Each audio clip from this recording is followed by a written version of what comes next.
ઇન્ટરવ્યુમાં ઉમેદવારોના માર્ક્સને લઈને સવાલ, લેખિતમાં ઊંચા માર્ક્સ છતાં ઇન્ટરવ્યુમાં ઓછા માર્ક્સ અપાયા. મેઇન્સમાં 410 માર્ક્સ લાવનાર ઉમેદવાર પણ ન થયા સિલેક્ટ. ઇન્ટરવ્યુના માર્ક્સના આધારે અધિકારી તરીકે પસંદગી, મેઇન્સમાં ઓછા માર્ક્સ લાવનારને ઇન્ટરવ્યુમાં ઊંચા ગુણ. જીપીએસસીના ચેરમેન હસમુખ પટેલ ઉમેદવારોના નિશાન.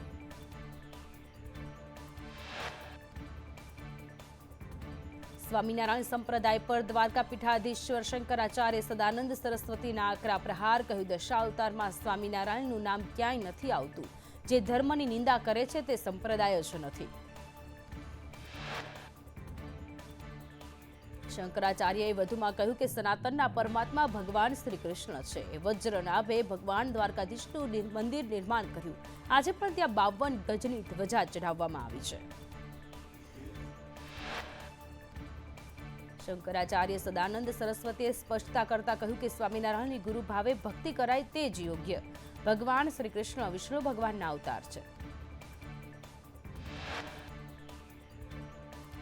ગણેશ ગોંડલ અંગે રાજકોટ ભાજપ જિલ્લા પ્રમુખ અલ્પેશ ઢોલરિયાનું નિવેદન. કહ્યું, ગોંડલની બેઠક પરથી ગણેશ જાડેજા જ ધારાસભ્ય બનશે.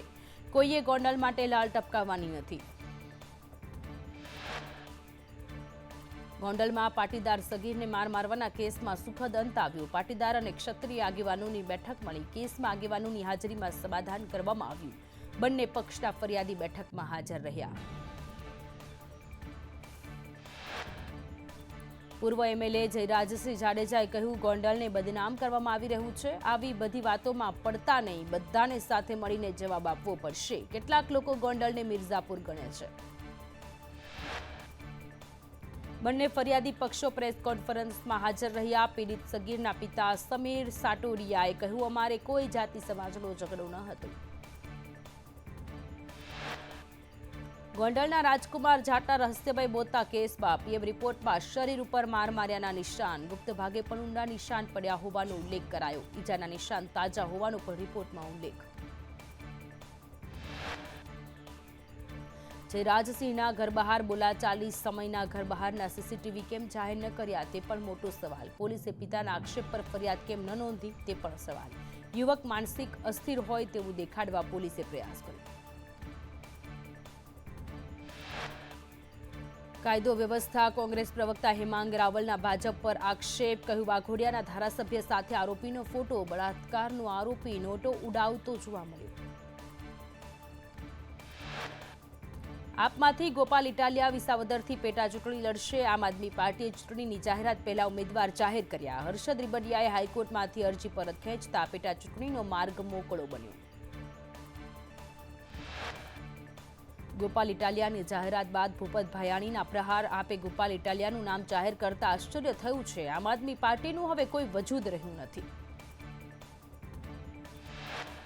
વિસાવદર આપમાંથી ગોપાલ ઇટાલિયા ચૂંટણી લડવાના નિર્ણયને આપના જિલ્લા પ્રમુખે આવકાર્યો. રાજ બોરખતરિયાએ કહ્યું, ગોપાલ ઇટાલિયાની જીત થશે. સુરતમાં જળસંચય જનભાગીદારી અંતર્ગત કાર્યક્રમ યોજાયો. આ કાર્યક્રમમાં કેન્દ્રીય મંત્રી સી.આર. પાટીલે કોંગ્રેસ પર પ્રહાર કર્યા. 70 વર્ષ સુધી કોંગ્રેસે બહેનો માટે યોજના ન બનાવી.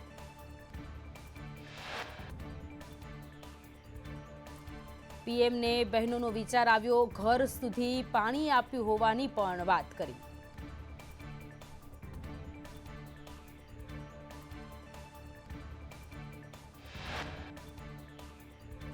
સુરતના કાર્યક્રમમાં ગૃહ રાજ્યમંત્રી હર્ષ સંઘવીએ કહ્યું, catch the rain PM Narendra મોદીનો વિચાર છે. આવતા વર્ષે આપણે કરોડો લીટર પાણી બચાવીશું.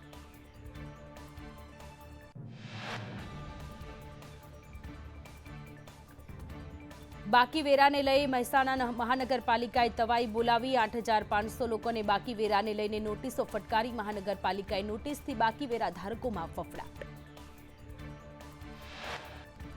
મહેસાણા મહાનગરપાલિકાનો ઓફિશિયલ લોગો લોન્ચ કરાયો. આરોગ્ય મંત્રી ઋષિકેશ પટેલના હસ્તે લોગો લોન્ચ કરાયો. કુલ 254 સ્પર્ધકોએ લોગો હરીફાઈમાં ભાગ લીધો હતો. સ્પર્ધક રોહિત પટેલ અને વિરેન સથવારાને 21,000નું ઇનામ અપાયું. આરોગ્ય મંત્રી ઋષિકેશ પટેલે કહ્યું, હવે મહાનગરપાલિકાનું બજેટ 900 કરોડ કરતાં વધુ છે. મહેસાણાનો વિકાસ ઝડપી બનશે. ગીર સોમનાથમાં ગેરકાયદે ટોલ ટેક્સ મુદ્દે હાઈકોર્ટમાં પીઆઈએલ દાખલ. ગીર સોમનાથમાં 40 કિલોમીટરના અંતરે 2 ટોલ ટેક્સ. સામાજિક અગ્રણી ઇમ્તિયાઝ પઠાણે અરજી કરી. જાહેર હિતની અરજી પર 28 માર્ચે સુનાવણી થશે. જિલ્લા કલેક્ટર સહિત તંત્રને રજૂઆત કરવામાં આવી હતી. અરજદારે કહ્યું ટોલ બૂથનો NHAIની એપમાં ઉલ્લેખ નહીં. 2016થી શરૂ સોમનાથ ભાવનગરનું કામ અધૂરું.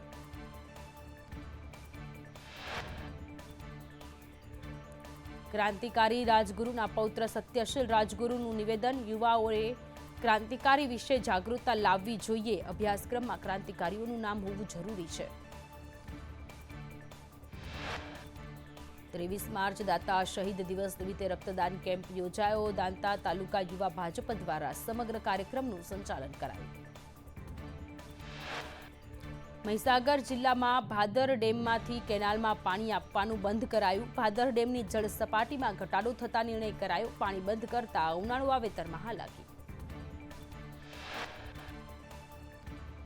ગીર સોમનાથના સોનપર ગામે વાડીમાં આગ લાગતા દોડધામ. પીજીવીસીએલના ટ્રાન્સફોર્મરમાં શોર્ટ સર્કિટથી આગ લાગી. આગમાં વાડીએ બાંધેલા પશુઓ દાઝ્યા.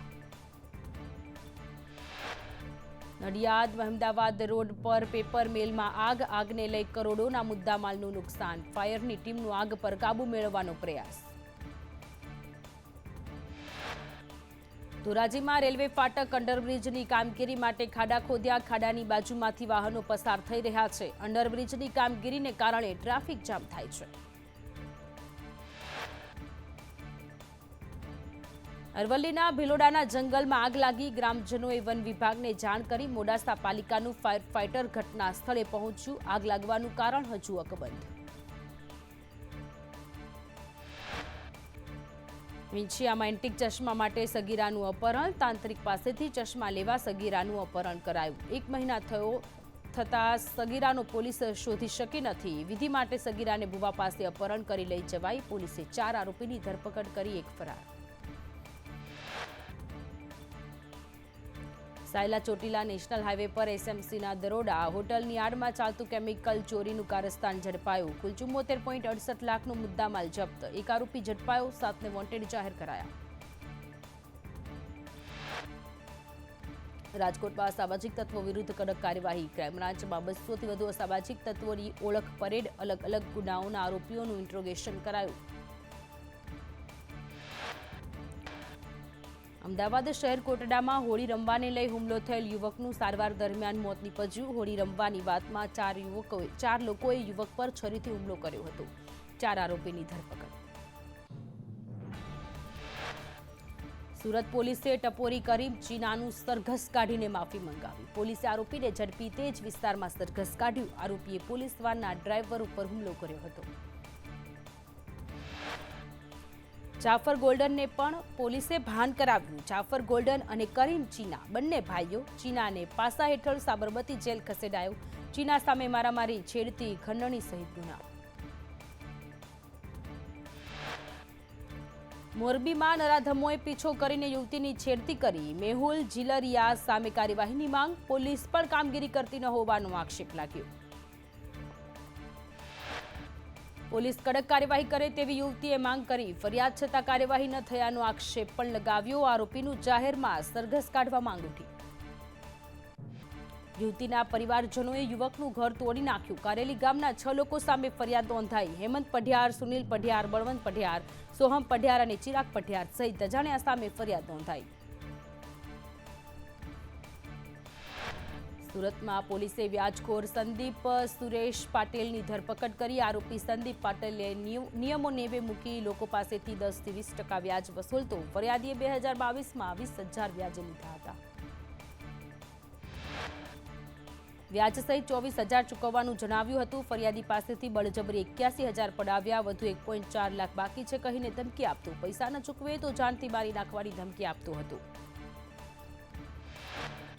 શાળા સંચાલકો સામે મામલો દબાવી દેવાના પ્રયાસનો આક્ષેપ કરાયો. જૈન સમાજના આગેવાનો સહિત ફરિયાદ નોંધાવી. નરાધમ જાહિદ કાજી સામે નોંધાઈ પોલીસ ફરિયાદ.